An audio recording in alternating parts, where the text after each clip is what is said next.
नमस्कार मेरे assistant professor साथियों। देखिए, आपका जो टेस्ट है उसका रिज़ल्ट डिक्लेयर हो चुका है और सबसे पहले मैं आपको बता देता हूँ, आप कितने भी बच्चे टेस्ट देंगे आपके टॉप 10 का जो रिज़ल्ट है डिक्लेयर किया जाएगा। सबसे पहली बात तो ये है कि देखिए, जो कि बुरी बात भी है कि 300 से ज़्यादा बच्चे इस कोर्स से जुड़े होने के बाद भी केवल 107 बच्चों ने टेस्ट दिया है ना। तो ये सही टेंडेंसी नहीं है। आप यदि टेस्ट नहीं देंगे इसका मतलब आप प्रेपरेशन नहीं कर रहे हैं। किसी भी कोर्स को ज्वाइन करने से सिलेक्शन नहीं होता, आप उसके अकॉर्डिंगली पढ़ें, ओके, और उसके अकॉर्डिंगली आप टेस्ट दें तो आपका सिलेक्शन होता है।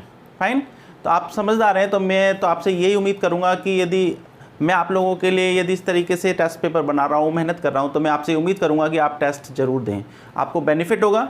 ओके, देखिए, मैं आपको जो टॉपर्स की बता देता हूँ।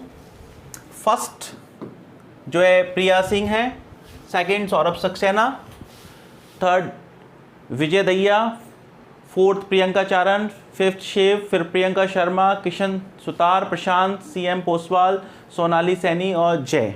ठीक है, इसमें से 2 बच्चों को टेस्ट में प्रॉब्लम हुई है, उसमें लिखा हुआ है submitted due to time out. तो इसका मतलब इन्होंने क्या किया है कि वो 20 मिनट से ज़्यादा टाइम ले लिया।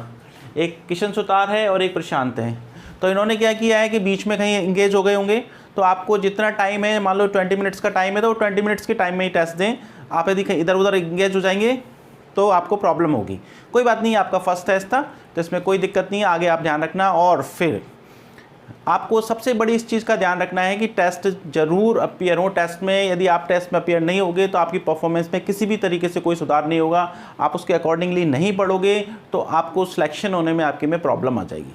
फाइन, तो एक बार मेरे पर ट्रस्ट रखें। जिस तरीके से मैं पढ़ा रहा हूँ, जिस शेड्यूल से पढ़ा रहा हूँ, उसी शेड्यूल से आप पढ़ने की कोशिश करें। और मैं उम्मीद करता हूँ कि जो नेक्स्ट जो टेस्ट होगा संडे को एफ्रो अमेरिकन का, उसमें आप सारे के सारे स्टूडेंट जो है टेस्ट में भाग लेंगे। फाइन, और ये जो हर सेक्शन के बाद जो टेस्ट है, हर सेक्शन के बाद हम टेस्ट लेंगे, वो बिल्कुल फ्री है।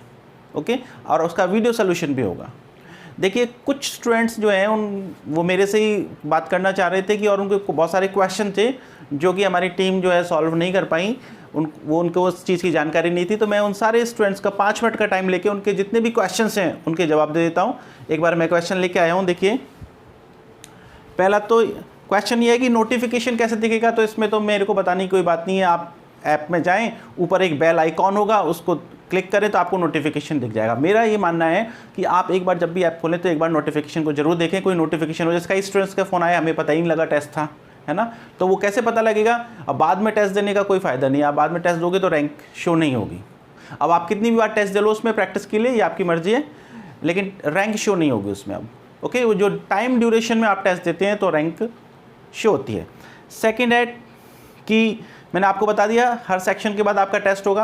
और टेस्ट कैसे होगा वो भी समझ लीजिए आप। जैसे कि अभी आपका अफ्रीकन लिटरेचर कंप्लीट हो चुका है।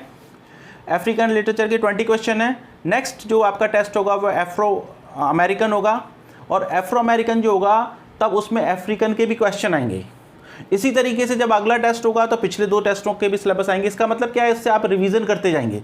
जैसे हम मान लो इंडियन राइटिंग पढ़ रहे हैं तो फिर अफ्रीकन, एफ्रो अमेरिकन, और यदि हमने पहले यदि मान लो न्यू वर्ल्ड पढ़ लिया, न्यू लिटरेचर पढ़ लिया, तो उसके क्वेश्चन, मतलब पिछला जो सिलेबस हो चुका है उसके क्वेश्चन जो है आगे वाले टेस्ट में आएंगे ही आएंगे। इसका मतलब किसी भी टेस्ट को आप बिना रिवीजन के नहीं दे सकते। पहले आप पुराना रिवीजन करेंगे और फिर आगे का पढ़ेंगे तो ही आप टेस्ट में अच्छे मार्क्स ला पाएंगे। क्योंकि रिवीजन ज़्यादा इंपॉर्टेंट है, आपको कितना दिमाग में रहता है ये ज़्यादा इंपॉर्टेंट है। नेक्स्ट आपका क्वेश्चन था, अच्छा, कुछ स्टूडेंट्स जो हैं, 1-2 स्टूडेंट्स के फ़ोन आए वो लोअर विजन के, तो वो कह रहे थे कि जो नोट्स हैं उनकी फ़ॉन्ट साइज़ ज़्यादा कर दें। तो वैसे 14 की साइज़ है। यदि उनको प्रॉब्लम है तो वो आप मैसेज कर दें वहाँ पर, वो आपको पर्सनली फ़ॉन्ट साइज़ और बढ़ा के आपको पर्सनल आपके व्हाट्सएप नंबर पर PDF भेज देंगे और आप उसके प्रिंट आउट निकाल लेना। फाइन, वैसे अभी जो फ़ॉन्ट साइज़ है जनरल तो ठीक है। यदि किसी का लोअर विजन का केस है तो आप कर दें तो आपकी वो प्रॉब्लम का सोल्यूशन हो जाएगा। नेक्स्ट क्वेश्चन पूछा कि सर नेट के पेपर सॉल्व किए जाएँ कि नहीं किए जाएँ। देखो, यदि आपके पास टाइम है तो किए जाने चाहिए, लेकिन अभी 3 महीने में आप नेट के पेपर सॉल्व करोगे तो पहली बात तो आप समझ नहीं पाओ, क्योंकि नेट में की अप्रोच और RPSC की अप्रोच में डिफरेंस है।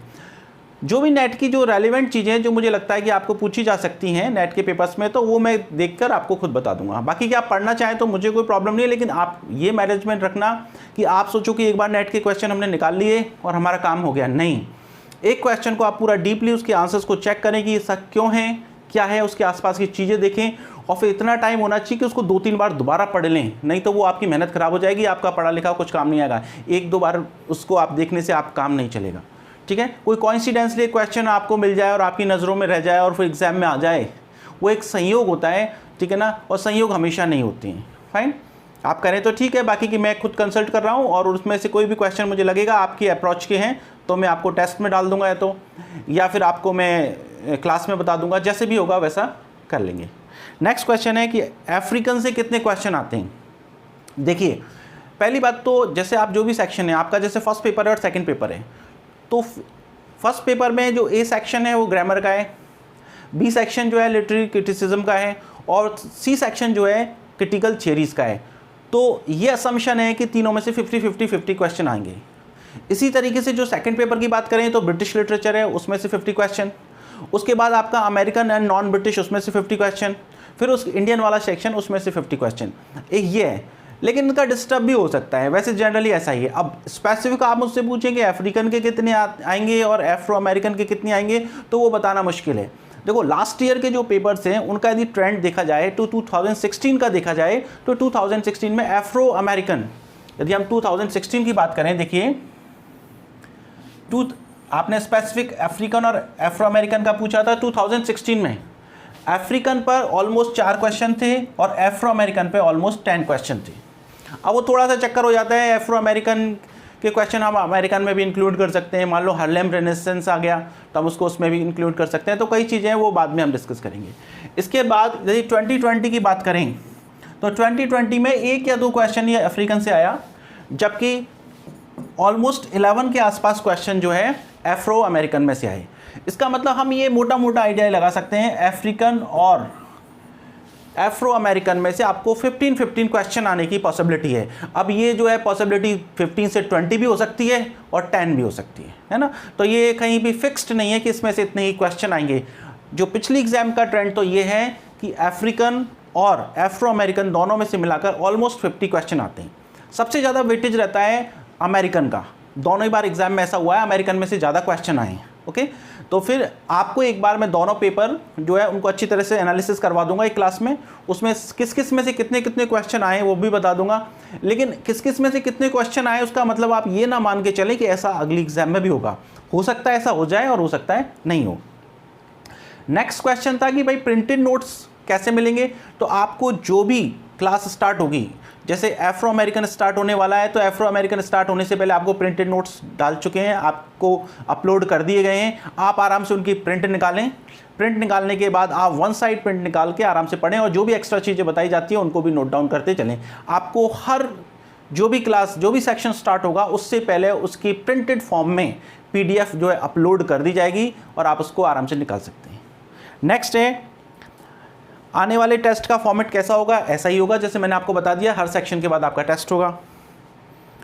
उसके बाद देखो, किसी ने क्वेश्चन पूछा कि लास्ट ईयर में जो क्रिटिकल मतलब कोई भी क्रिटिकल ऐसे में से कोई कोटेशन निकाल के दे दी गई है, इसमें से दे दी गई है, उसमें से दे दी गई है, क्या मैं उसको कवर करूँगा क्या। तो समझिए, तो कोई इरेलीवेंट चीज़ें पूछ ली गई हैं तो उसको तो कोई कवर नहीं कर सकता, उसकी कोई लिमिट नहीं है।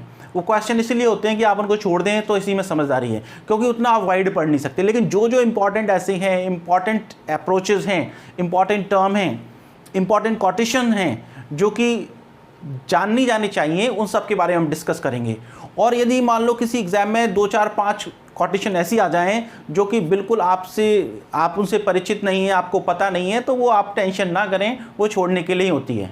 फाइन, तो वो जो भी इंपॉर्टेंट है उन पे सब पे डिस्कस किया जाएगा। जो इरेलीवेंट है तो उनका कोई कहीं हम अंदाज़ा लगा ही नहीं सकते कितना पढ़ेंगे। आपको 10 साल तक पढ़ते रहो तो आपको पता नहीं लगेगा कि किसी क्रिटिक ने इसके बारे में ये कहा है। फाइन, उसके बाद वो जो आपका जो वाटरमार्क था वो बहुत लाइट कर दिया गया है लिंगा फ्रैंका का। फिर एक क्लास पे नंबर्स, तो बिल्कुल सही बात है, क्लासेस में आपसे जितनी भी क्लासेस जो भी क्लास आएगी उस पर नंबर डालेंगे 1, 2, 3, 4, आपको जिससे सुविधा रहेगी भाई कौन सी क्लास का कौन सा नंबर है। और क्लासेस का टाइम टेबल, देखो क्लासेस का टाइम टेबल ये है कि आपको रेगुलर बेसिस पे क्लासेस मिलेंगे। मेरे पास कोई रिकॉर्डेड क्लासेस नहीं है, आपकी क्लासेस रिकॉर्ड होती जाएंगी और आपको मिलती जाएंगी। 3 महीने के अंदर आपका सिलेबस हो जाएगा, यदि आपकी अक्टूबर में एग्जाम होती हैं तो, और यदि आगे होती हैं तो फिर हम उसको और एनलार्ज कर सकते हैं। बाकी अभी हमारा टारगेट ये है 3 महीने में सिलेबस कराने का। कोशिश करेंगे कि पर डे आपको 2 या 3 वीडियोज़ मिलें। जितनी भी देखो, कोई टॉपिक मान लो ऐसा है कि डिफिकल्ट है, उसको प्रिपेयर करने में ज़्यादा टाइम लग रहा है, आपको उसको और ज़्यादा समराइज़ करने की मुझे ज़रूरत महसूस हो रही है, तो हो सकता है कि 1 क्लास मिल जाए, हो सकता है 2 मिल जाए, हो सकता है 3 मिल जाए, लेकिन आपका टाइम पीरियड में, इस टाइम पीरियड में आपका सिलेबस हो जाएगा। देखो 3 महीने में जितना बेस्ट टू बेस्ट तरीके से सिलेबस किया जा सकता है वो मैं आपको कराने की कोशिश करूंगा। अब आप ये सोचो कि भाई 3 महीने में मैं आपको, यदि बात की जाए तो आप 6 महीने ब्रिटिश लिटरेचर पढ़ते रहो, है ना। तो मैं उस आपके टाइम पीरियड के अकॉर्डिंग जिस तरीके से आपको मेरिट में अच्छे से अच्छे मार्क्स आ सकते हैं कम टाइम में, उस तरीके से मैं आपको कोर्स को कराने की कोशिश करूंगा। ठीक है, तो ये आपके जो क्वेश्चन हैं इनका मैंने आपको आंसर देने की कोशिश की है। इसके अलावा भी आपके कोई भी क्वेश्चन हो तो मैं आपको इसी तरीके से आपके सारे क्वेश्चंस के जवाब दे दूंगा, और आप जो है वहाँ पे टीम को मैसेज करके पूछ सकते हैं कोई भी चीज़। दूसरी बात देखिए, आप बिल्कुल निश्चिंत रहिए, ये जो असिस्टेंट प्रोफेसर वाला बैच है ये मेरा एक ड्रीम बैच है, और मैं इस बैच के लिए सब कुछ करने के लिए तैयार हूँ। जो भी मेरी सीमा है, मेरे आउट ऑफ वे जाकर भी मैं आपके लिए इस कोर्स में करने की कोशिश करूँगा। मेरी जितनी भी क्षमता है उनका सबका यूज़ करके आपको बेस्ट टू बेस्ट देने की कोशिश करूँगा। मेरी इच्छा है कि जितने भी स्टूडेंट्स मुझसे जुड़े हुए हैं वो उनका सिलेक्शन हो और फाइनल सिलेक्शन हो इंटरव्यू के बाद। तो मेरी ये इच्छा है, क्योंकि देखो मैं नेट के लिए या फिर graduation, post graduation, first grade, second grade, third grade को पढ़ाते हुए तो मुझे 10-15 साल हो गए। ये बैच जो असिस्टेंट प्रोफेसर का बैच मैं पहली बार पढ़ा रहा हूँ, और वो भी ऑनलाइन पे पहली बार पढ़ा रहा हूँ। तो ये मेरा ड्रीम बैच है और मैं इस बैच को हर हालत में अंजाम तक लेके जाऊँगा। आप फेथ रखें, ठीक है। मैं जितना भी बेस्ट टू बेस्ट होगा कोशिश करूँगा आपके लिए, जितना भी मेरे से हो जाएगा। लेकिन मैं आपको कोई झूठे झांसे नहीं दे सकता कि आप कहो कि भाई सारे ये क्रिटिकल टेक्स्ट करा दे जाएंगे, संभव नहीं है। लेकिन जो संभव है आपके लिए वो ये है कि जो भी मैं काम करूंगा उससे ये संभव हो जाएगा कि आपकी टॉप मेरिट आ सकती है मेरे उन प्रयासों से, ये मुझे पूरा विश्वास है। ठीक है, तो हम टाइम वेस्ट नहीं करिए, बातें बताना जरूरी था जिससे आपके अंदर कॉन्फिडेंस डेवलप हो, आपको बात समझ में आए। तो अब हम हमारे जो टेस्ट हुआ था उसका पेपर सोल्यूशन करते हैं।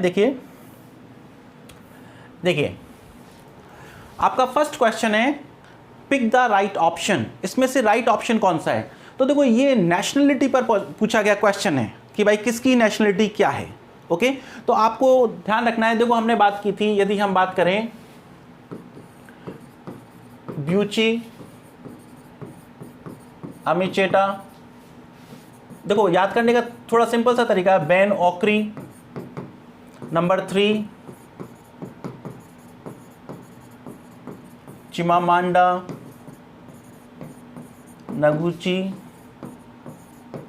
अंगोजी अडिचे, 4th चिनुआ अचेबी, और 5th वोल्सोइनका। देखिए आपको ध्यान होना चाहिए कि ये सब तो है नाइजीरियन, ये सारे के सारे तो क्या है नाइजीरियन। आप इनको एक साथ ध्यान रख ले, जो इंपॉर्टेंट राइटर्स की बात कर रहा हूं। और देखो इनको याद रखना भी थोड़ा सा इजी है क्योंकि ये बी पर है और ये सी पर है, लेटर बी और ये सी। तो ब्यूची अमिचेडा, बेन ऑक्री, चिमामेंडा, अंगुजी अडिचे, चिनुआ एचेबी और वोल्सोइन का तो आपको इसलिए ध्यान रह जाएगा क्योंकि फर्स्ट नोबेल प्राइज विनर है। Okay, first Nobel prize winner है अफ्रीकन। ठीक है, तो वैसे आपको याद ही रखना होता है। तो ये क्या हो गया, ये तो आपको ध्यान रह जाएगा नाइजीरियन। ठीक है, तो देखो अब इसमें आप देखो सबसे पहले तो हमने ये गलती कर दी कि नगुंगी वाथिंगे, ठीक है ना, उसको नाइजीरियन कर दिया, जबकि नगुंगी वाथिंगे कौन है, ये केनिया का है। कहाँ है, केनिया। देखो वैसे भी ये जो इंपॉर्टेंट राइटर्स हैं आपके केनिया के, उसमें यही एक केनिया का है, और इसका नाम भी अटपटा सा, आप वैसे ध्यान रख जाओ। देखो थियोंगो अजीब सा ही नाम है ना, तो आप ध्यान रखना ये तो केनिया का है। उसके बाद हमने कहा चिमामांडा अंगुजी अडिचे, तो हमने देखा ये नाइजीरिया का है, ये भी हमने गलत कर दिया। ठीक है, हमें तो राइट ऑप्शन ढूंढना है, ये भी रॉन्ग, ये भी रॉन्ग। फिर उसके बाद देखो हमने कहा कि जीएम कूटसी, तो जीएम कूटसी बिल्कुल ये भी सही है, साउथ अफ्रीका का है, तो ये ऑप्शन भी क्या हो गया। अब देखो हमने देखा कि चिमामांडा नगुची केनिया, नगुगी वाचुंगे नाइजीरिया, ये गलत, जीएम कूटसी। ठीक है, तो हमने देखा कि राइट ऑप्शन ढूंढना है, सॉरी, तो ये सही है, I am sorry, right option ही ढूंढना है, तो ये ऑप्शन हमारा क्या हो गया, सही हो गया, ठीक है। और नजीब महफूज, हमें पता है नजीब महफूज जो है इजिप्ट का है, तो ये इजिप्ट का है, तो ये क्या है, ये ऑप्शन भी गलत हो गया, तो हमारा ऑप्शन नंबर क्या सही हो गया, ये, क्योंकि हमने पूछा है कि राइट कौन सा है, तो राइट तो केवल यही है कि जीएम कुर्सी जो है साउथ अफ्रीका का है, बाकी की सबकी नेशनलिटी हमने इसमें गलत दी हुई है। ओके, नेक्स्ट क्वेश्चन देखिए, which of the following novels of Nadine Gordimer has the reference of Soweto uprising. देखो जब हमने पढ़ा था तो हमने ये देखा था कि जो स्वेटो है, स्वेटो अपराइजिंग का जो बात की गई है वो किस में की गई है, वो की गई है बर्गर्स डॉटर में। किस में की गई है, बर्गर्स डॉटर में। देखो मैंने बताया था कि बर्गर्स डॉटर जो है हिस्टोरिकल नॉवल है, हिस्टोरिकल नॉवल। हिस्टोरिकल नॉवल किसे कहते हैं, हिस्टोरिकल नॉवल वो होता है जिसमें फिक्शन प्लस रियलिटी, यानी कि आप किसी व्यक्ति का रेफरेंस देते हैं, रियल पर्सन का, रियल इवेंट का रेफरेंस देते हैं, ठीक है, और उसको फिक्शनलाइज वे में प्रेजेंट करते हैं। ओके, तो इसमें देखो एक तो स्वेटो अपराइजिंग का रेफरेंस है, इसके अलावा नेल्सन मंडेला का भी रेफरेंस है, दोनों का रेफरेंस है और दोनों क्या है, रियल चीज़ें। ये स्वेटो अपराइजिंग जो है बहुत ही फेमस है 1976 में, ठीक है। इसमें क्या हुआ था यहाँ पर कि कुछ स्कूल के बच्चे थे, ठीक है ना, उनको वहाँ की जो अथॉरिटीज़ थी वो अफ्रीकांस लैंग्वेज जो है उसको इंट्रोड्यूस कराना चाहती थी, लेकिन उन्होंने विरोध किया उसका बहुत ज़्यादा। ये 16 जून को स्टार्ट हुआ था, इसलिए 16 जून जो है उसको वहाँ पर यूथ डे के रूप में भी सेलिब्रेट करते हैं। ओके, तो आंसर हो गया ये आपको ध्यान रखना है। कॉन्जर्वेशनिस्ट, ये इसलिए ध्यान रखना है क्योंकि इसको क्या मिला था, बुकर प्राइज मिला था। जुलाइस पीपल, सॉरी आंसर तो आपका ये हो ही गया, ठीक है ना। उसके बाद द लाइंग डेज आपको ध्यान रखना है कि ये इसका फर्स्ट नॉवल है, नडीन गॉडीमर जो है उसका फर्स्ट नॉवल कौन सा है, द लाइंग डेज, ठीक है। तो इसका आंसर क्या हो गया, बर्गर्स डॉटर। ये आपको ध्यान होना चाहिए, बर्गर्स डॉटर और जुलाई पीपल ऐसे दो वर्क हैं इसके जिनको कि बैन कर दिया गया था। फिर आगे देखिए, which is correct in reference to Wole Soyinka's play the lion and the jewel. देखो लायन एंड द ज्वेल, इसमें एक कैरेक्टर है लकूने, एक है बरोका और एक है सीडी, तीन कैरेक्टर हैं। और तीनों कैरेक्टर्स जो हैं उसको ध्यान रखना है कि ये जो बरोका है, ओके, ये बरोका जो है किसका रिप्रेजेंट करता है, ये रिप्रेजेंट करता है ट्रेडिशन का। किसका रिप्रेजेंटेशन करता है, ट्रेडिशन का। और लकूने जो है प्रेजेंटेशन करता है मॉडर्निटी का। तो देखो ये दोनों हमने गलत कर दिए, ये भी नहीं हो सकता और ये भी नहीं हो सकता क्योंकि हम करेक्ट ऑप्शन पूछ रहे हैं। देखो इसमें आपने देखा कि बरोका जो है वो इसका टिटुलर कैरेक्टर है, वो लायन है इसमें। सीडी भी टिटुलर कैरेक्टर है क्योंकि सीडी ज्वेल है। हमने देखा था कि जो बरोका है वो मॉडर्निटी का विरोध करता है, वो कहता है कि भाई गांव में किसी पे ट्रेन का ट्रैक भी नहीं आना चाहिए, जबकि जो लकुनले है ये मॉडर्निटी के फेवर में है और ये इवन ब्राइड प्राइस नहीं लेता। ये कहता है कि मेरी जो शादी होगी उसको मैं बराबर के राइट दूंगा, ठीक है, जबकि ये क्या कहता है कि नहीं मैं तुम्हें अपने हरम में ले जाऊंगा। तो आपने देखा कि ये किसका रिप्रेजेंटेशन करता है, मॉडर्निटी का, ये किसका रिप्रेजेंटेशन करता है, ट्रेडिशन का। CD is a titular character, बिल्कुल टिटुलर कैरेक्टर मतलब जो टाइटल में यूज हो रहा है। तो ज्वेल का मतलब क्या है यहाँ पे ज्वेल का मतलब है सीडी। ज्वेल किसको रिप्रेजेंटेशन कर रहा है, सीडी को। और इसके अलावा लायन किसको रिप्रेजेंट कर रहा है, ये बरोका को। लेकिन बरोका जो है किसका रिप्रेजेंटेशन करता है इसमें, ट्रेडिशन का।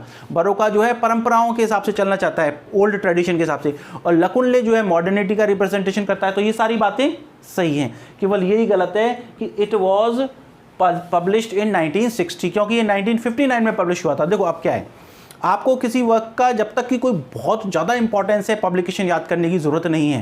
तो आपको जो कि मैंने पब्लिकेशन क्यों दे दिया, इसलिए दे दिया कि क्योंकि तीनों चॉइसेस से पता लग गया आपको ये तीनों सही हैं बिल्कुल। क्योंकि ये जो आप जैसे ही इसके वर्क को पढ़ते हो तो टाइटल से ही पता लग जाता है, इन सारी चीज़ों की इन्फॉर्मेशन आपको मिल जाती है। तो जब ये तीनों सही हैं तो निश्चित रूप से यही गलत होगा। आपको टाइटल यदि इसकी पब्लिकेशन की डेट पता नहीं है तो भी कोई प्रॉब्लम नहीं है। नेक्स्ट है पिक द इनकरेक्ट मैच। देखो थिंग्स फॉल अपार्ट जो है WB येट्स की सेकंड कमिंग में से टाइटल लिया गया है, बिल्कुल सही है। सेकंड है नो लॉन्गर एट ईज, ये TS एलियट की द जर्नी ऑफ द मैजाई से टाइटल लिया गया है, ये भी बिल्कुल सही है। ओके, इसके अलावा एरो ऑफ गॉड ये जो है इग्बो प्रभाव है, ठीक है ना, ये भी बिल्कुल सही है। ये जो एरो ऑफ गॉड है, ये क्या है, इग्बू प्रभाव से लिया गया है। इग्बू की जो प्रभाव है, कहावत है जिसमें ये माना जाता है कि कोई भी व्यक्ति या कोई भी घटना जो है भगवान ऐसी होती है, कभी कभी कोई व्यक्ति या घटना ऐसा है भगवान की इच्छा का रिप्रेजेंटेशन करता है। कभी कभी कोई व्यक्ति या घटना भगवान की इच्छा का रिप्रेजेंटेशन करती है। समटाइम्स एन इवेंट और a person okay is the representation of the gods will. कई बार कोई व्यक्ति या फिर कोई घटना जो है भगवान की का रिप्रेजेंटेशन करती है। इस एरो ऑफ गॉड का मतलब यही होता है। ओके, और ये इग्बू प्रभाव है, तो बिल्कुल सही है। देखो ये बहुत इंपॉर्टेंट चीज़ें हैं। Things fall apart W.B. येट्स की सेकंड कमिंग से ली गई है। इसका title no longer at ease का title the journey of magi से लिया गया है, ये भी सही है। एरो ऑफ गॉड का टाइटल इग्बू प्रभाव से लिया गया है, ठीक है। और एंटल्स ऑफ सवाना जो है इसमें ऑडिली और चीफ नंगा की स्टोरी है, ऐसा नहीं है, ठीक है ना। ये जो है द मैन ऑफ पीपल इसमें से है, ठीक है। ये जो चीफ नंगा और ऑडिली जो है इनकी जो स्टोरी है ये किस में से है, द मैन ऑफ पीपल, तो इसमें से नहीं है, ठीक है। तो ये आंसर हो गया एंटल ऑफ सवाना। मैंने आपको बहुत अच्छी तरह से बताया था इस टाइटल को, एंटल ऑफ सवाना, अच्छी तरह से, तो वो ध्यान रखना तभी इसके क्वेश्चन सही कर सकोगे आप। तो देखो, which of the following is not a part of Ben Okri's trilogy. Ben Okri की ट्रिलॉजी का पार्ट कौन सा नहीं है, तो ये नहीं है स्टार बुक। और स्टार बुक का मैंने आपको बताया था, इसका सबटाइटल भी ध्यान रखना। देखो ये इसकी ट्रिलॉजी के पार्ट हैं, फैमिश्ड रोड, सॉन्ग्स ऑफ एन्चांटमेंट और इनफाइनाइट रिचेस।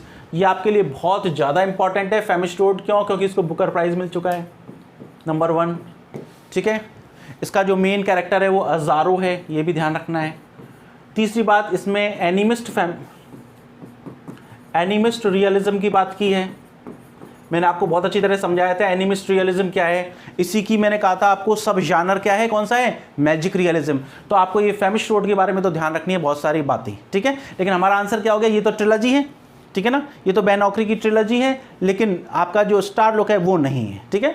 तो आंसर क्या हो गया इसका आंसर हो गया star book, a magical tale of love and regeneration.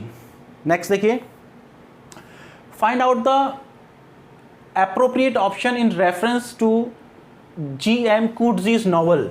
G.M. Coetzee के नॉवल से रिलेटेड कौन सा जो ऑप्शन है वो सही है, अप्रोप्रिएट है। तो देखिए, नंबर 1 इसका जो वर्क है फो, उसमें woven around the existing plot of Robinson Crusoe, हमने कहा बिल्कुल सही है, ठीक है। क्योंकि इसमें स्टोरी किस तरीके की बताई जाती है कि कैरेक्टर है सूजन बार्टर, ठीक है, SUSAN, सूजन बार्टर। ये जो कैरेक्टर है ये क्या है, ये भी एक आइलैंड पे इसी तरीके से पहुंच जाता है जिस तरीके से रॉबिन्सन क्रूसो जो है पहुंच जाता है, ठीक है। ओके, तो वही उसी तरीके का प्लॉट है, तो ये बात सही है। नेक्स्ट है द मास्टर ऑफ पीटर्सबर्ग। इसका जो वर्क है मास्टर ऑफ पीटर्सबर्ग, इसमें फ्योडोर डोस्टोवस्की इज द प्रोटैगनिस्ट, बिल्कुल सही है, ठीक है ना। इसका प्रोटैगनिस्ट कौन बताया गया है, फ्योडोर डोस्टोवस्की, ये भी सही है। डिस्ग्रेस का मैंने कहा कि डेविड का लेना, इसको DAVID, डेविड लूरी seduces हर स्टूडेंट, हिज स्टूडेंट का लेना, David Lurie seduces his student Lucy. अब लूसी तो उसकी डॉटर थी, ये हमने पढ़ा था, लूसी तो इसकी डॉटर थी, ठीक है ना। स्टूडेंट का नाम था MELAINE, मिलेन, ISSSAC, ये थी उसकी स्टूडेंट मिलेन आइजक। मैंने आपको आता है ये 3 ही कैरेक्टर ध्यान रखने हैं। देखो बहुत इंपॉर्टेंट वर्क है ये डिस्ग्रेस, ओके, क्योंकि इसको बुकर प्राइज मिल चुका है। तो डिस्ग्रेस में आपको ये ध्यान रखना है, ये 3 कैरेक्टर इंपॉर्टेंट हैं जो ध्यान रखना है। एक तो डेविड लूरी जो प्रोफेसर है, उसके बाद उसकी बेटी है जिसका नाम लूसी है, और इसके बाद उसकी स्टूडेंट है मिलेन आइजक। और ये मिलेन आइजक जो है उसकी स्टूडेंट है जिसको उसने सेड्यूस कर दिया था, इसकी वजह से उसको यूनिवर्सिटी छोड़नी पड़ी, उसको बहुत डिस्ग्रेस मिली, ठीक है ना। तो इसलिए इसका टाइटल भी डिस्ग्रेस है, ठीक है। तो आपको ध्यान रखना है कि वो उसकी स्टूडेंट कौन थी, उसकी स्टूडेंट का नाम था मिलेन आइजक, तो ये भी ध्यान रखना है, लूसी भी ध्यान रखना है, और डेविड लूरी, 3 कैरेक्टर्स को आपको इसमें ध्यान रखना है। फिर नेक्स्ट है death of Jesus, it is a part of Jesus series, बिल्कुल सही है। G.M. कूटजी की जीसस सीरीज है, उसमें school days of Jesus, childhood of Jesus number 1, school days of Jesus number 2 and the death of Jesus, ये 3 उसके trilogy हैं, 3 part हैं जीसस सीरीज के, तो ये भी सही है। तो आपको पूछा है find out the appropriate option in the reference G.M. Coetzee's novel. तो अच्छा, ये एप्रोप्रिएट की जगह क्वेश्चन इनएप्रोप्रिएट है, इन, इसको थोड़ा सा निकला इनएप्रोप्रिएट, तो इनएप्रोप्रिएट ऑप्शन कौन सा है, ये नंबर 1, ओके। नंबर 3 जो है इनएप्रोप्रिएट ऑप्शन है। इनएप्रोप्रिएट कौन सा है, देखो ये भी सही है, ये भी सही है और ये भी सही है, तो ये क्वेश्चन है इनएप्रोप्रिएट ऑप्शन, तो इनएप्रोप्रिएट ऑप्शन कौन सा है, थर्ड वन। नेक्स्ट देखो, which is not written by Buchi Emecheta, Buchi Emecheta के द्वारा कौन सा नहीं लिखा गया है, तो देखो ये कायरो ट्रिलॉजी नहीं लिखी गई है, कायरो ट्रिलॉजी जो है इसके द्वारा नहीं लिखी गई है, वो लिखी गई है, पूरा नाम लिखें तो अपन नजीब NAGUIB, नजीब महफूज MAHFOUZ, ये जो नजीब महफूज है उसके द्वारा लिखी गई है कायरो ट्रिलॉजी। देखो कायरो ट्रिलॉजी के बारे में आपको ध्यान रखना बहुत इंपॉर्टेंट बात है, इसमें ट्रिलॉजी के जो तीनों पार्ट हैं वो कायरो नाम के शहर की गलियों के नाम हैं, ये क्वेश्चन पूछ सकते हैं। और ये भी ध्यान रखना है कि महफूज किसके लिए फेमस है, एग्जिस्टेंशियलिज्म, उसकी जो वर्क है उसमें वो किसको एक्सप्लोर कर रहा है, एग्जिस्टेंशियलिज्म, ये क्वेश्चन पूछा जा सकता है आपको, ठीक है। फिर देखो ये सेकंड क्लास सिटीजन, ये ब्यूची अमीचेटा का ही है। ब्राइट प्राइस, ये ब्यूची अमीचेटा का ही है। द जॉय ऑफ मदरहुड, ये भी ब्यूची अमीचेटा का है, ठीक है। Second class citizen, bright price और द जॉय ऑफ मदरहुड, ठीक है। ये जो सेकंड क्लास सिटीजन और ये जो ब्राइट प्राइड जो है वहाँ के जो कल्चर के बारे में बताते हैं कि किस तरीके से शादी के लिए एक लड़की को क्या, लड़के वालों को क्या करना पड़ता है, लड़की के लिए पैसा देना पड़ता है, जो ब्राइड प्राइस कहलाता है, ये हमने पढ़ा था। ये जॉय ऑफ मदरहुड, इसमें ये बताते हैं कि भाई एक लड़की के लिए, एक औरत के लिए it is important to be fertile होना बहुत ज़रूरी है, और अबव ऑल इससे भी ज़्यादा ज़रूरी है to give birth to sons, की लड़कों को जन्म दे, लड़की नहीं लड़कों को। तो क्या है इसकी जो ब्यूची अमीचेटा है, इसीलिए इसकी थीम क्या होती है, जेंडर डिस्क्रिमिनेशन, क्योंकि यहाँ पे भी देखा कि लड़की को खरीद लेते हैं ब्राइड प्राइस देकर, तो ये इसमें क्या बताया गया है, जेंडर डिस्क्रिमिनेशन बताया गया है, इसकी थीम ध्यान रखना आपको ब्यूची अमीचेटा की। तो हमारा क्वेश्चन था which is not written by Buchi Emecheta, तो हमारा आंसर हो गया कौन, ये कायरो ट्रिलॉजी। आपको केवल ये जब भी आप किसी भी पेपर को सॉल्व करें तो उसकी चारों ऑप्शन जो हैं उन पर आपको ध्यान देना है कि क्यों गलत हैं और उनमें क्या क्या चीज़ें इंपॉर्टेंट हैं। फिर देखिए, choose the inappropriate option in reference to Doris Lessing, Doris Lessing से संबंध में कौन सा ऑप्शन गलत है। तो देखो number 1, the grass is singing, तो ग्रास इज सिंगिंग का टाइटल T.S. एलियट की वेस्टलैंड से लिया गया है, बिल्कुल सही है। T.S. एलियट की वेस्टलैंड में भी पार्ट है व्हाट द थंडर सैड, उससे लिया गया है, what the thunder THUNDER sad, ठीक है, इसमें से लिया गया है, तो ये बात बिल्कुल सही है, ठीक है। हमें तो क्या ढूंढना है, इनएप्रोप्रिएट, गलत। फोर गेटेड सिटी, ये फोर गेटेड सिटी जो है ये क्या है, साइंस फिक्शन डिस्टोपिया है। फोर गेटेड सिटी क्या है, बिल्कुल सही है, ठीक है, ये साइंस फिक्शन डिस्टोपिया ही है, क्योंकि इसका एक वर्क है जिसका नाम है चिल्ड्रन ऑफ वायलेंस, और वो चिल्ड्रन ऑफ वायलेंस 5 सीरीज़ हैं, और उस 5 सीरीज़ में ये क्या है, ये 5th नंबर का पार्ट है, ठीक है। 5 सीरीज़ है, उसमें 5th नंबर का पार्ट का नाम है फोर गेटेड सिटी, और वो साइंस फिक्शन डिस्टोपिया है। डिस्टोपिया का मतलब होता है कि आप बहुत ही खराब अनप्लेजेंट इमेजिनेशन करो आप फ्यूचर की, इमेजिनेटिव अनप्लेजेंट फ्यूचर, उसे कहते हैं डिस्टोपिया। तो इसमें 3rd वर्ल्ड वॉर के बारे में बताए जाते हैं, आप 3rd वर्ल्ड वॉर और उसके बाद की कंडीशन कैसी होगी, बहुत खराब होगी, है ना, तो इसलिए इसको डिस्टोपिया कहते हैं। फ्यूचर को आप अनप्लेजेंट तरीके से शो कर रहे हैं तो वो डिस्टोपिया हो गया, फाइन, तो ये भी सही है। फिर देखो कैनोपस इन अर्गोस आर्काइव, ये भी सीक्वेंस ऑफ 5 साइंस फिक्शन, ये बात भी बिल्कुल सही है। अब द गोल्डन नोटबुक, ये इसका बहुत ही इंपॉर्टेंट वर्क है, ठीक है ना, गोल्डन नोटबुक जो है बहुत ही इंपॉर्टेंट वर्क है डोरिस लेसिंग का। तो इसमें it is a story of Martha quest. अब देखो यहाँ प्रॉब्लम हो गई, और तो सारी चीज़ें सही हैं, ये स्टोरी मार्था क्वेस्ट की नहीं है, ये एन वुल्फ की है। ये किसकी स्टोरी है, इसका जो प्रोटैगनिस्ट है वो है एन वुल्फ, जबकि हमने क्या कर दिया, मार्था क्वेस्ट, जबकि मार्था क्वेस्ट तो किसकी है, चिल्ड्रन ऑफ वायलेंस की है। ये फोर गेटेड, देखो CHILDREN, children of violence, children of violence जो है वो भी 5 पार्ट्स में है, और उसके 5th पार्ट का नाम है फोर गेटेड सिटी, और फोर गेटेड सिटी जो है वो साइंस फिक्शन डिस्टोपिया है, ठीक है। और ये जो चिल्ड्रन ऑफ वायलेंस है इसकी जो प्रोटैगनिस्ट है वो है मार्था क्वेस्ट, ठीक है, जबकि द गोल्डन नोटबुक की तो प्रोटैगनिस्ट कौन है, एन वुल्फ है, ठीक है। तो ये वाला ऑप्शन जो है आपका क्या था, इनएप्रोप्रिएट। तो इसकी सारी इंफॉर्मेशन आपके लिए इंपॉर्टेंट है। It is the story of Martha quest की जगह क्या है, एन वुल्फ। द 4 नोटबुक्स वो क्या करती है, मैंने आपको बताया था इसकी थीम क्या है, फ्रेगमेंटेशन, मेंटल ब्रेकडाउन। तो इसमें 4 बुक हैं, फर्स्ट बुक ब्लैक कलर की, सेकंड रेड, थर्ड येलो, फिर ब्लू, इन कलर्स की बुक हैं। और वो क्या करती है, उसमें अपनी लाइफ को रिकॉर्ड करती है, मतलब अपनी लाइफ का अकाउंट बताती है। और वो ये कोशिश करती है कि उनको 5th बुक में क्या कर दूं, एक साथ जोड़ दूं। और 5th बुक जो होती है वो गोल्ड कलर की होती है, गोल्डन कलर की होती है, इसलिए गोल्डन नोटबुक। ठीक है, तो ये किसकी स्टोरी है, एन वुल्फ की है। मार्था क्वेस्ट किस में प्रोटैगनिस्ट है, द चिल्ड्रन ऑफ वायलेंस। तो देखो वैसे भी ध्यान रख लेना, आपको यदि भूल जाओ तो चिल्ड्रन ऑफ वायलेंस में कौन है, मार्था क्वेस्ट। तो देखो चिल्ड्रन ऑफ वायलेंस, बच्चों से वायलेंस कैसे करते हैं, जब उनको मारते हैं तो मार्था क्वेस्ट, वैसे ध्यान रह जाएगा ट्रिक से, क्योंकि कई बार कंफ्यूजन हो जाता है। फिर देखो नेक्स्ट है डियर इज़ाबेले और a feminist manifesto in 15 suggestion is written by. तो इसका आंसर है चिमामांडा अंगुजी अडिची। देखो ये बहुत ही इंपॉर्टेंट वर्क है। पहली बात तो आपको ध्यान रखना है, ये पूछ सकते हैं एपिस्टोलरी फॉर्म में है, EPISTOLARY, EPISTOLARY। पहली बात तो ध्यान रखना है एपिस्टोलरी फॉर्म में। एपिस्टोलरी फॉर्म में मतलब देखो इसकी फ्रेंड है जिसका नाम है इज़ाबेले। तो इज़ाबेले ने एक बार ये चिमामांडा को लेटर लिखा और कहा उससे how to raise my daughter as a feminist, कि मुझे कुछ सजेशन दो कि कैसे मैं अपनी डॉटर को एज अ फेमिनिस्ट जो है क्या करूँ, रेज करूँ, उसका पालन पोषण करूँ, कैसे उसको फेमिनिस्ट बनाऊँ। तो उसका आंसर उसने ईमेल के थ्रू दिया।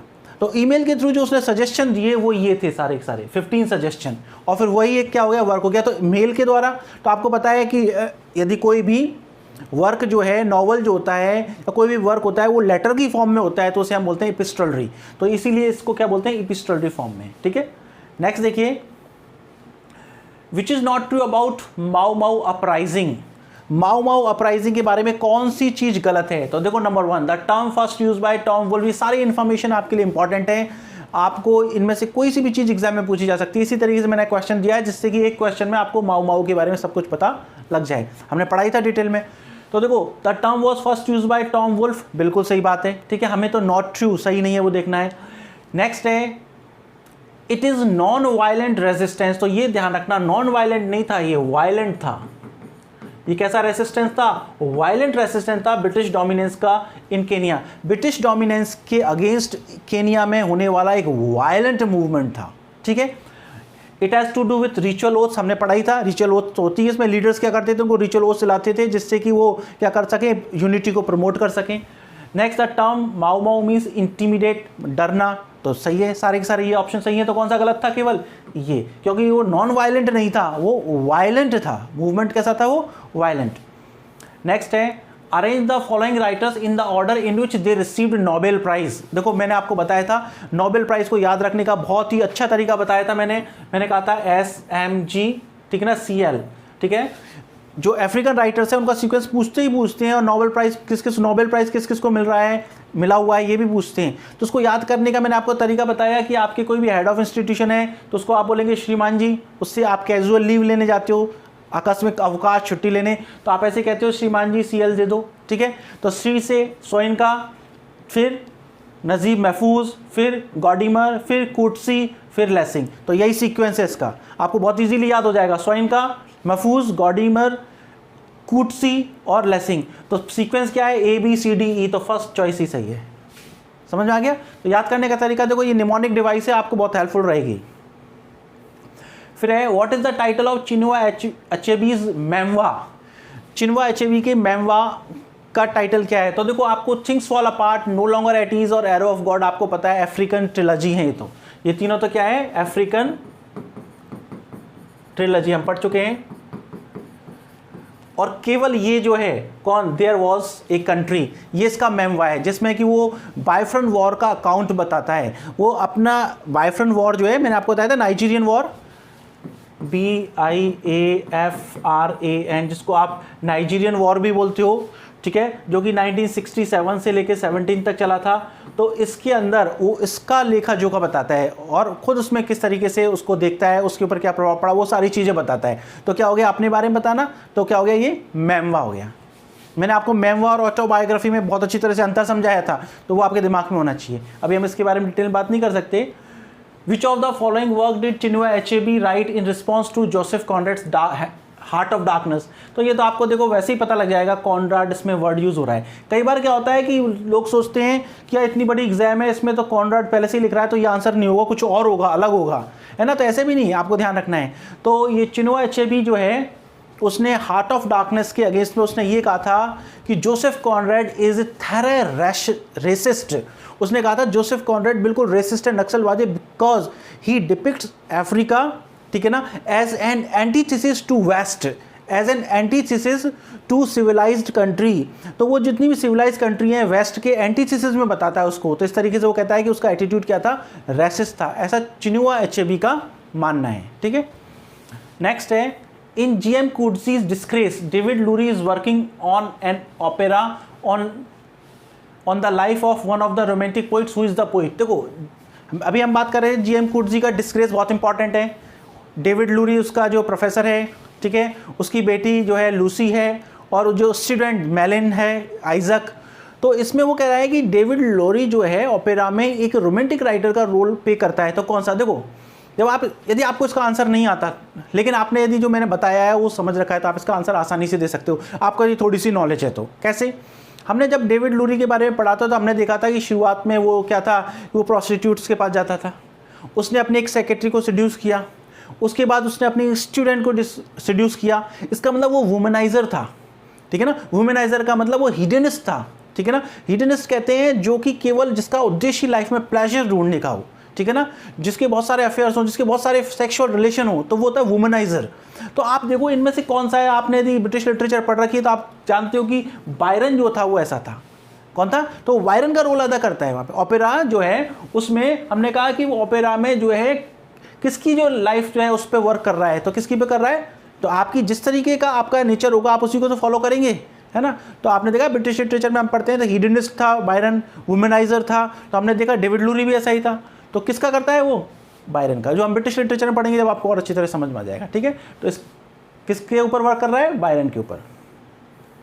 विच of the following novels deal with the Biafran war? Biafran war के बारे में कौन सा नॉवल बताता है? तो ये देखो, ये बताता है half of a yellow man, ठीक है ना। चमामांडा अंगुजी अडीचे का वर्क है। वो कौन सा है? Half of a yellow sun, ठीक है। ये गॉडिमर का है, जुलाइस पीपल, ठीक है ना।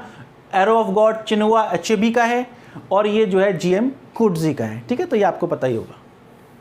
विच of the two works of G.M. Coetzee won Booker prize on 2 occasion?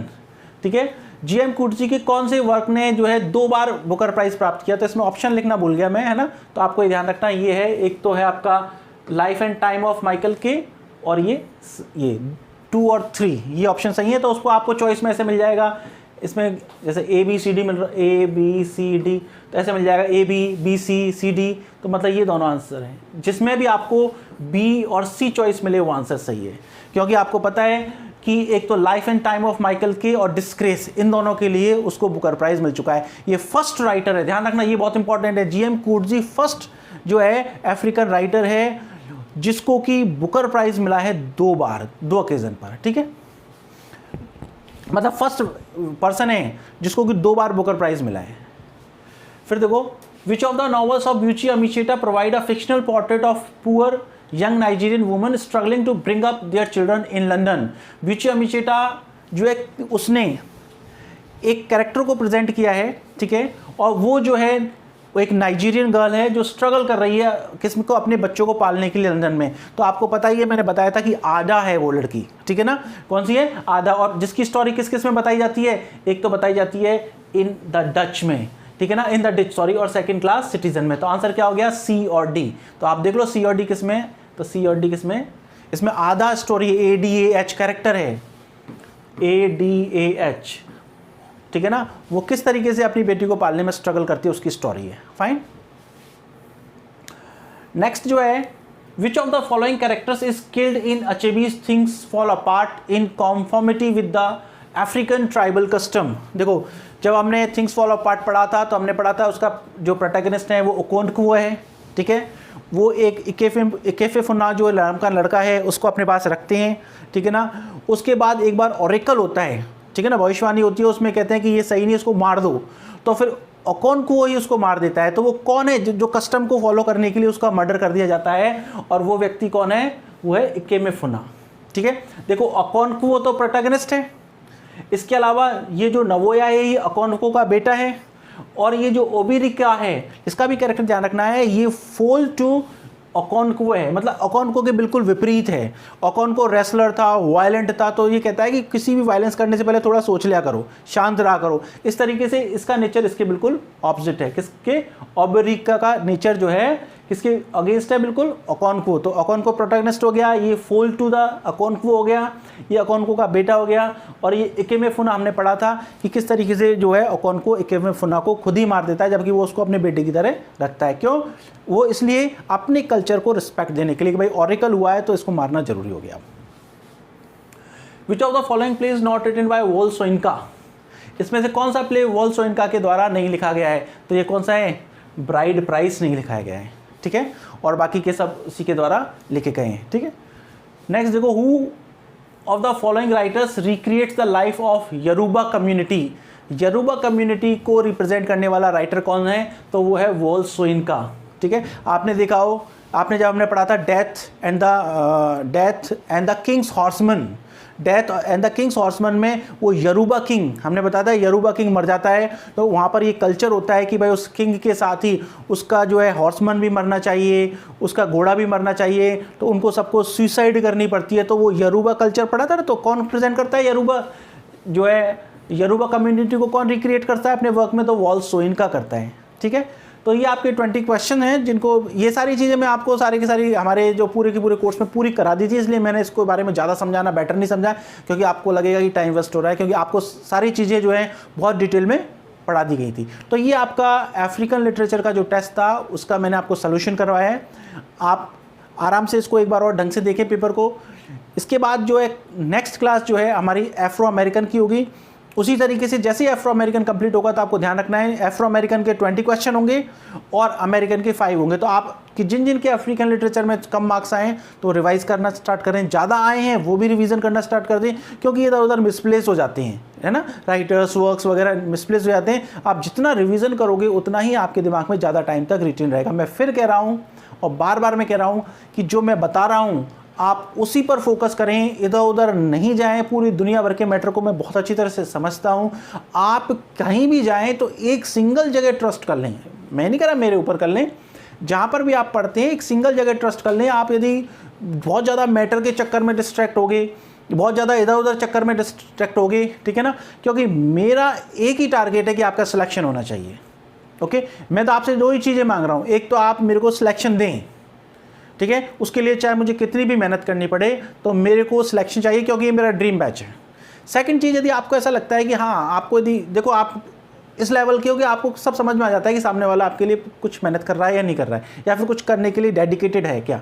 यदि आपको ऐसा लगता है कि हाँ भाई मैं आपके लिए कुछ अच्छा करना चाह रहा हूँ, तो आपसे मैं यही मांग करता हूँ कि आप सब लोग मुझे सिलेक्शन दें। और दूसरी बात, ये जो क्लासेज हैं इनको आप ज़्यादा से ज़्यादा शेयर करें, जितना आप कर सकते हो, ये मैसेज कन्वे कर सकते हो मैसेज करें, ठीक है। तो बाकी काम पढ़ेंगे नेक्स्ट क्लास में। Thank you.